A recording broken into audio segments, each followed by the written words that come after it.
This is a collaborative effort between Roots 101 and the Christina Lee Brown Environment Institute at the University of Louisville. So the question before us tonight is going to be, what would Baldwin, King, and their fellow warriors think about America of today?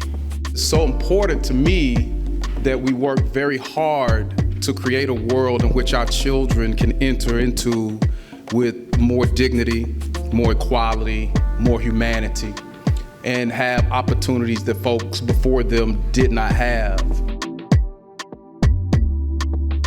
Lies paralyze.